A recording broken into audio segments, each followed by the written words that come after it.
Estimados amigos, es un gusto que podamos charlar en esta ocasión en que celebramos el lanzamiento del Centro Ricardo B. Salinas Pliego como un espacio dedicado a la defensa de las mejores causas, que podamos charlar, decía, sobre uno de los compositores icónicos, emblemáticos de la libertad, Ludwig van Beethoven. Querido Ricardo, es un gusto que podamos tener el placer, el privilegio de una charla, de una interlocución. Hemos hablado ya en más de una ocasión tú y yo sobre la importancia de Beethoven como músico icónico. Es quizá uno de esos compositores que, aunque mucha gente no sepa qué es lo que hizo en su conjunto, o sabe de algunas obras o ha escuchado el nombre de Beethoven. Me parece que es importante, es interesante que comencemos quizá por decir, por explicar a qué se debe que Beethoven ocupe esta especie de imagen de genio universal, incluso para quienes no se han acercado de una manera sistemática y seria al fenómeno de la música de concierto. Hola, Sergio. Mira, pues yo creo que es decir, con Beethoven se reinventa todo, la música se reinventa. Y uno de los nuevos productos que surge ahí es la figura del hombre que se sobrepone a todas las adversidades. Que lucha contra un destino adverso. Y que lo vence, sí. ¿no? Porque, es decir, Beethoven era un hombre enfermo, para colmo era músico y estaba sordo.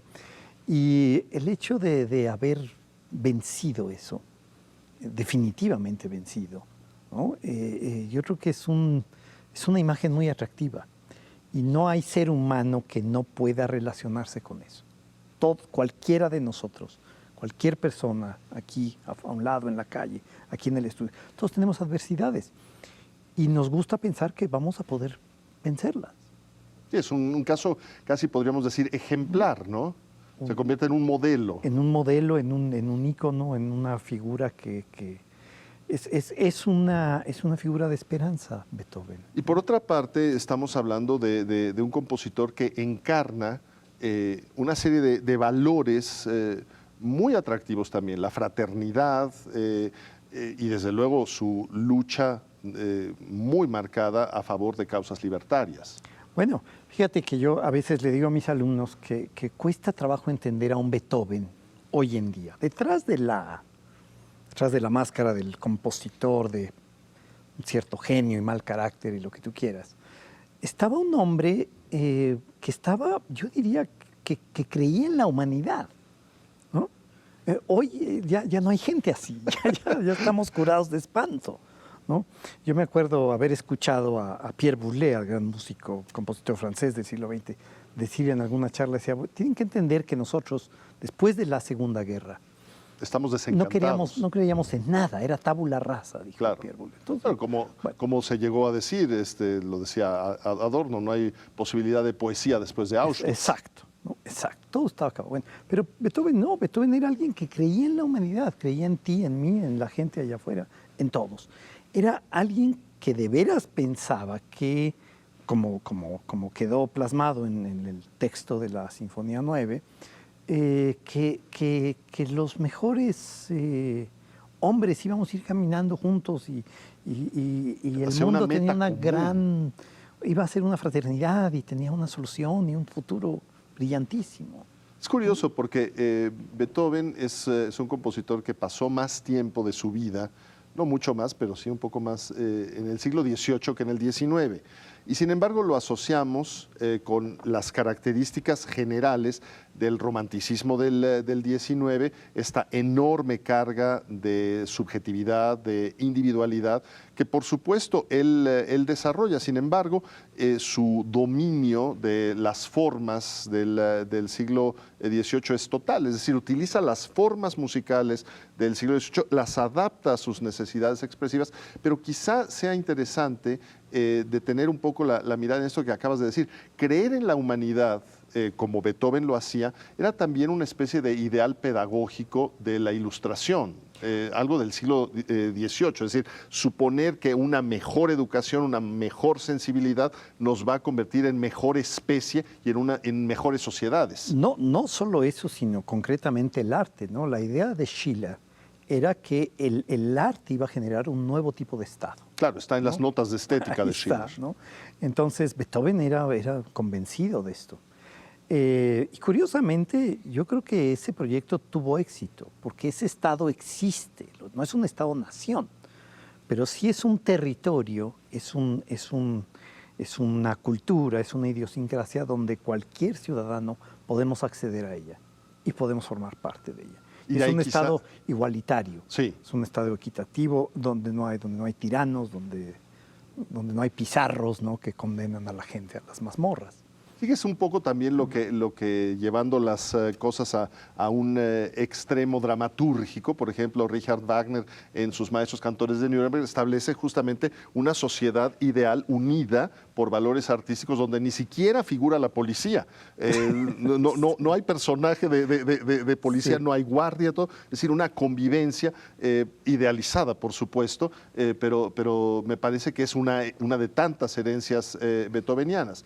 Ahora, Ricardo, cuando hablamos de Beethoven y la libertad, creo que conviene recordar, traer a colación, que los músicos, como hoy los pensamos, los imaginamos como seres que están trabajando en solitario, abrazo partido para hallar la idea musical, la melodía, la armonización, esa es una imagen justamente beethoveniana. Sin embargo, los músicos hasta antes de Beethoven eran servidores de príncipes, servidores de corte, servidores de la iglesia, etc. Es casi inverosímil, pero cuando Haydn estrenaba una sinfonía que él había compuesto, tocado y dirigido para el príncipe Esterházy, después durante la cena no se sentaba a la mesa del príncipe, se sentaba en la mesa de los sirvientes en la cocina, sino es que incluso tenía que atender con librea el servicio a los comensales. Tenía que cuidar los instrumentos. Si uno de sus violines rompió una cuerda o lo que fuera, Haydn era el responsable. Era el responsable, sí. Trabajo terrible. Fue Mozart el compositor que se hizo despedir del servicio del príncipe Jerónimo Colloredo, príncipe arzobispo de Salzburgo, y comenzó con Mozart lo que hoy podríamos llamar en lenguaje coloquial un músico freelance, ¿no? Un músico independiente. Sin embargo, Mozart tuvo, claro, en su juventud la experiencia de ser un servidor de una corte arzobispal. Beethoven no. Beethoven es un individuo que siempre mantuvo con gran celo su ideal de libertad y no entró al servicio de corte alguna. No lo hizo, aunque recuerda que él en algún momento amenaza, dice, me voy a ir con, tú te acordarás, quizá hay algún pequeño estado en el Sacro Imperio Romano que le propone ser maestro de capilla. Sí. Y es cuando los ducados. Cuando algunos de los nobles en Viena dicen, Beethoven no se puede ir de Viena. Entonces le dicen, no, espérate, te vamos a poner aquí condiciones de trabajo. La única condición, ¿no?, eso está firmado en una nota, en un documento notarial, es que no puedes salir de Viena sin nuestra autorización. Sí. Esa era la única condición. Claro, era un momento que hoy se antoja imposible, donde los ciudadanos ilustres de una ciudad como Viena entendían que la riqueza de su ciudad estaba en un compositor.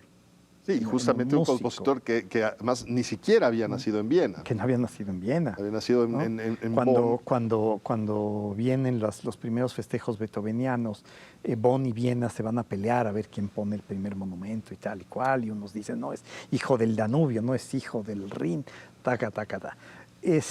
Pero no, el asunto es que ellos se dan cuenta del valor que tiene. Entonces, claro, Beethoven juega un papel central en esta historia, digamos, de la emancipación de los músicos y de los artistas. Pero más que eso, yo creo que los valores de los libertarios que están en la música de Beethoven, pensemos en Egmont o en Fidelio o en la propia Novena Sinfonía, tienen que ver con un bien general. Sí. ¿no?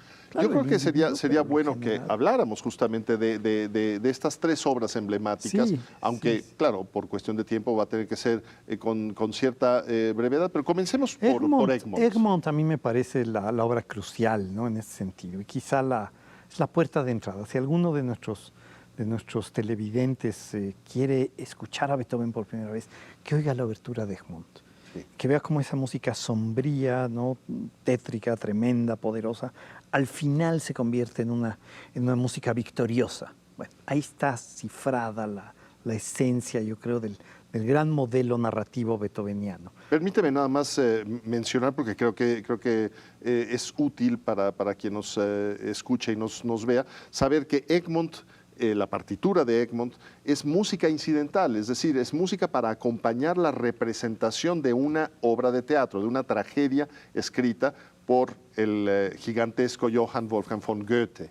Goethe, como autor dramático, hace toda esta historia sobre el conde Egmont, un héroe libertario de los Países Bajos en contra del yugo de la corona española en el siglo XVI, pero no solamente eso, se trata también de una figura totalmente arraigada en la historia. Y es curioso porque la música de la obertura que acabas de mencionar concluye con ese tránsito hacia el triunfo, hacia la victoria, que es justamente la manera como Goethe sugirió que la obra terminara. Es decir, una vez que Egmont hace su arenga final y va a ser condenado a muerte justamente por la defensa de la lucha de la libertad, Goethe dice, sigue una sinfonía triunfal. Triunfal, sí. Claro. Y es justamente lo que le da sentido dramatúrgico a la obra es la partitura de Beethoven. Sí, y lo que revela el interior, ¿no? Porque cómo se siente un individuo cuando va a triunfar frente a la opresión o frente a la propia condena de muerte. Revelar el interior de las cosas, ese es el genio, ahí está el genio de Beethoven, ¿no? Y creo que eso es lo que resulta lo que resultó fascinante para todo el siglo XIX. Teníamos un compositor que por primera vez revelaba el interior de las cosas, ¿no? Tú sabías qué estaba ocurriendo y además no estaba dicho con el lenguaje, sino estaba dicho con el mundo de las notas, el mundo de los sonidos. Y eso es lo que se vuelve tan poderoso. Lo mismo pasa en Fidelio, ¿estás de acuerdo, no? Permíteme hacer Sí. entonces nada más una breve introducción hacia el tema de Fidelio. Fidelio es la única ópera de Beethoven, aunque hay quien discute si al haber revisado tantas veces la partitura y haber pasado de la versión original llamada Leonora a la versión definitiva llamada Fidelio, si podemos hablar de dos obras distintas, en realidad es la misma obra, pero con una progresión que la va depurando, digamos, hasta llegar a su versión definitiva. En Fidelio, para contar brevemente la anécdota dramatúrgica, hay un noble injustamente encarcelado. Florestan es un individuo que ha luchado por ideales justicieros. No tenemos la precisión específica de cuáles son, pero lo que sabemos es que su enemigo político, don Pizarro, lo ha encarcelado, lo ha hundido en una ergástula, en una mazmorra, y no se ha vuelto a saber de él. Hoy podríamos decir que es una especie de desaparecido, ¿no? Sí, exactamente. Un auténtico desaparecido, sin juicio, y entonces se acerca a la prisión la esposa de Florestan, llamada Leonora. La obra proviene de un tema muy manido en la época de la Revolución Francesa, que es justamente la idea del amor conyugal redentor. Y ella, travestida como si fuera un jovencito, se corta el pelo, se viste de hombre, toma el nombre de Fidelio, lo cual es bellísimo porque es un nombre que habla evidentemente Claro, de la fidelidad. Y entonces entra justamente para poder liberar, bueno, indagar y en caso de que esté vivo, liberar al marido, cosa que efectivamente ocurre. Entonces se ha convertido en una ópera emblemática de la libertad, pero ahora sí, habiendo contado la anécdota, te dejo abundar al respecto. Esa es la historia, pero tú ves cada uno de los personajes, ¿no? por ejemplo, la gran escena cuando Florestan está a punto de ser muerto a un tiro por Pizarro en el fondo de la mazmorra, Leonora se interpone y también con una pistola en mano y lo salva. En ese momento, las pasiones internas de los tres personajes se revelan. Pizarro, que está furioso porque su argucia política se ha desbaratado y el poder no sirve de nada. Florestan, que se da cuenta de que es su mujer la que lo está salvando y lo entiende en ese momento. Solo en ese momento se da cuenta de todo lo que ha pasado, ¿no? Y la propia Leonora, Fidelio, que está, digamos, en el momento clave de su, pues no sé si de su vida, pero ciertamente de toda la trama, y que sirve como un enorme contrapeso. Bueno, todo esto la música lo va contando, ¿no? Y es como si la música de Beethoven fuera en 3 canales, bueno, en 4, porque además suenan aquellas famosas trompetas que anuncian la llegada del gobernador, de don Fernando, el ministro. que es, digamos, ya la llegada de la justicia, por así decirlo. Sí, el fin de Pizarro. El fin de Pizarro. Entonces, ¿cómo podemos oír esas 4 cosas simultáneamente? ¿No? Esa es la maravilla de Beethoven y muchas otras cosas. Hay una música preciosa, la hija la hija de Rocco. De Rocco, del Marcelina, que cuida la cárcel, digamos, se enamora de Fidelio, pensando Leonora, que es un jovencito. Sí. Marcelina. Y también cuando Beethoven le da voz a ella, es ya muy el enamorado desplazado, que es Giacchino, es ligerita. Muy conmovedor, muy conmovedor. Entonces, bueno, lo que estamos diciendo en suma, es que hay una humanidad intensa, ¿no? Una humanidad profunda en la música de Beethoven. Y pues eso explica en gran medida por qué ha sido un compositor tan importante. Pero el caso de Fidelio es el de una ópera que cada vez que ocurre un acontecimiento de gran significación política, el final de una guerra, el establecimiento, la refundación, por ejemplo, de Alemania después de la Segunda Guerra Mundial, cuando ocurrió la caída del bloque socialista. Fidelio es la ópera celebratoria, incluso en el caso de México, la reapertura del escenario del Palacio de Bellas Artes, claro, en el bicentenario de la independencia en el año 2010 fue con una puesta en escena de Fidelio. Es una obra emblemática de las mejores causas sociales, digamos. No, fíjate así. Que hablando de esto hay una anécdota que vale la pena recordar. El gobierno sudafricano montó Fidelio en la cárcel donde había estado Mandela. Exacto. Lo cual es, bueno, verdaderamente impactante, ¿no? Estuvo décadas Mandela ahí, y claro, la idea de que la cárcel no es el lugar idóneo para ningún ser humano. Por supuesto que no estamos aquí hablando de cuestiones de peligrosidad social, estamos diciendo que los seres humanos aspiramos a la libertad y Beethoven justamente encarna esto.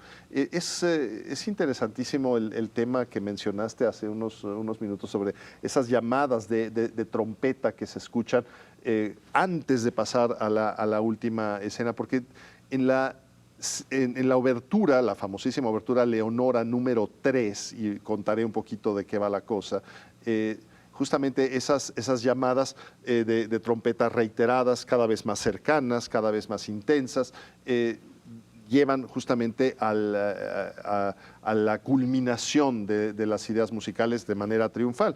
Y es que Beethoven, cuando estrenó Fidelio, la estrenó con el título Leonora, y era la famosa obertura Leonora número 2. Por un error del editor, esa pensó que era la segunda. En realidad es la primera. Y después hizo la obertura Leonora número 3, que es una gran página de concierto, tan emocionante como es la obertura Egmont, también muy recomendable para Y a veces escuchar. se toca, ¿no? Entre los actos. Fue Mahler quien decidió, por una cuestión de cambio escenográfico, llenar ese tiempo en lugar de que hubiera una espera, presentar la obertura número 3, justamente como interludio musical. Después Beethoven, para una serie de funciones que no se llevó a cabo, escribió la obertura Leonora número 1, que en realidad es una obra póstuma y numerada erróneamente. Y por último está la obertura Fidelio. Pero justamente en esta obertura Leonora número 3, que recomendamos tanto como la de Egmont, para tener justamente este contraste entre lo sombrío, lo dramático y lo triunfal, lo gozoso, lo fraternal al final, se ha convertido, claro, en uno de las claras representaciones icónicas de la libertad. Sí, ese toque de trompetas en Fidelio, ¿no? Que se deben escuchar detrás del escenario, es de verdad es una voz que viene del más allá y es finalmente la voz de la justicia. Ahorita que dijiste Mahler, me hiciste recordar que cuando Mahler dirigió la novena de Beethoven en Viena, le gustaba tanto este asunto de la música detrás de la escena que también puso estas fanfarrias que hay en un momento de la Cuarta Sinfonía, las puso detrás. Sí, sí, ¿no? sí. Eso debe haber sonado rarísimo, pero te da una idea, bueno, de la teatralidad de Mahler y de su fascinación por este momento, ¿no? Y es interesante que entremos a la novena. Vamos a la novena sinfonía.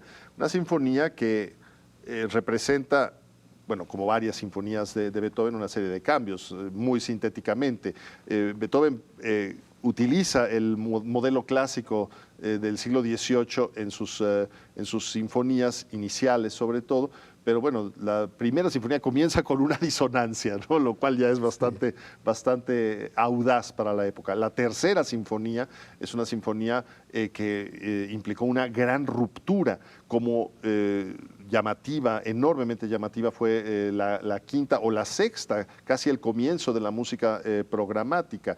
Pero cuando llegamos a la novena sinfonía, nos encontramos con cosas muy, muy importantes. Primero, la manera de potenciar el sentido de la música en un maridaje peculiarísimo con un texto, es decir, un poema, una oda escrita por Friedrich von Schiller, que es justamente una oda a la alegría. Y al mismo tiempo es darle a la poesía una dimensión completamente distinta, porque se canta colectivamente, es decir, la inclusión de la voz humana en el último movimiento de la sinfonía fue un hecho sin precedentes, revolucionario, que marcó un antes y un después. Sí, definitivamente, definitivamente. Fíjate, pensamos en Beethoven, hablando de la novena sinfonía, y me gustaría hacer un apunte cronológico. Las primeras 8 sinfonías de Beethoven, que en sí son un mundo, y que bien le hubieran bastado a Beethoven para ser Beethoven, se escribieron en 12 años, entre 1800 y 1812. La novena, solo la novena, tomó 12 años más. Así es. ¿No? No es la obra de alguien que se inspiró una mañana y ahí apuntó. No. No, porque además le costaba trabajo Como escribir. Beethoven estaba sordo y anotaba todo. Entonces hay cuadernos y hojas y apuntes y manuscritos de Beethoven, muchísimos, y se han estudiado muy a fondo. Y sabemos que desde 1812 Beethoven ya estaba pensando esta famosa melodía del cuarto movimiento y que le tomó 12 años llegar a la versión final, ¿no? Sí, incluso habiendo hecho el experimento de la fantasía coral. Fantasía coral, donde ya muchas ideas estaban preconcebidas. En fin, a lo que voy es a que cuando una persona ha trabajado tanto detrás de una sola obra, como es el caso de esta sinfonía, yo creo que eso resulta conmovedor. Además, en medio de problemas, circunstancias personales, bueno, la tormentosa vida de Beethoven en tantos sentidos. Entonces, pues no hay casualidad, ¿verdad? Cuando esa melodía se ha vuelto, pues se ha vuelto el símbolo de lo universal, ¿no? Es algo que nos identifica a todos, que nos une a todos, que todos hemos oído, que todos hemos contado. No habrá niño en este país que no haya ido a la secundaria, a la primaria, que haya tocado la melodía en su flautita. En fin, es algo que está en todos lados. Y es realmente un ideal, como mencionábamos al comienzo de la charla, porque el texto de la novena sinfonía comienza con un recitativo de Beethoven, no de Schiller, en que el bajo solista, la voz más grave, no una voz juvenil, una voz madura, Sí, una voz de vejez. sí, sí, sí. Dice, amigos, no estos sonidos, No que más es, de que es estos la sonidos. disonancia, el estrépito con el que ha comenzado el movimiento y que se repite después de haber pasado como reminiscencias por los temas de los movimientos precedentes. Entonemos algo más amable, cantemos juntos a la alegría. Y entonces es el bajo quien dice casi como una especie de grito, pero no puede ser un grito muy agudo porque es una voz grave. Dice alegría y responden los bajos, alegría. Y entonces viene la gran exposición temática, la gran melodía, que dice que la alegría es una bella chispa de los dioses, se refiere a la hija del Elíseo. Nos adentramos a tu santuario, el santuario de la alegría. Dice, tu magia une de nuevo lo que la moda ha separado y todos los hombres se tornan hermanos donde se cierne tan dulce ala. Es una traducción un tanto improvisada en este momento, pero esa es un poco la idea. Sí, y entonces son las tres estrofas donde están los cuatro solistas y sí el coro completo. Eso me parece que es pues uno de los momentos más memorables literalmente de la historia de la música, porque ese tema musical bueno, ha trascendido fronteras y tiempos. Sí, y fíjate, lo dices muy bien. Pareciera a nosotros, ¿no?, habitantes del siglo XXI, escuchar la música, digamos, del inicio del cuarto movimiento, no nos parecerá particularmente disonante. Wagner llamaba ese pasaje, lo llamaba las fanfarrias del terror. Sí. ¿No? Y luego la sinfonía está atravesada también desde el primer movimiento por un ideal, por pasajes tranquilos, cantables, generalmente tocados por los alientos, por el oboe, que aluden a un mundo perdido, a ese paraíso perdido que queremos recuperar.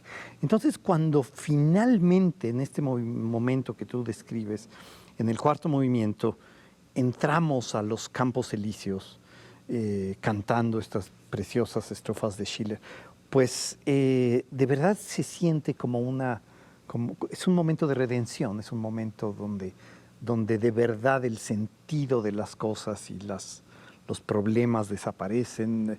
Es un momento no sé cómo decirlo, de solaz, de entereza.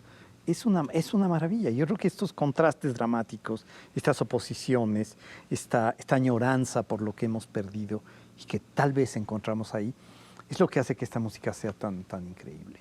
Y por otra parte, bueno, la estructura, que es muy compleja, llama poderosamente la atención como de repente se convierte en una marcha heroica, para que el tenor arengue al coro y luego viene todo este gran pasaje fugato que culmina con la repetición de la primera estrofa con el coro completo. Y luego viene esa parte muy distinta que corresponde con las siguientes estrofas de la famosa Oda a la Alegría de Schiller, donde ya se vuelve incluso música de corte religioso, panteísta quizá, habla del creador. Alza la mirada de las estrellas. Las estrellas y hay un buen creador detrás, es decir, la idea de que Dios es bueno y que nos da las herramientas para que el hombre procure su felicidad.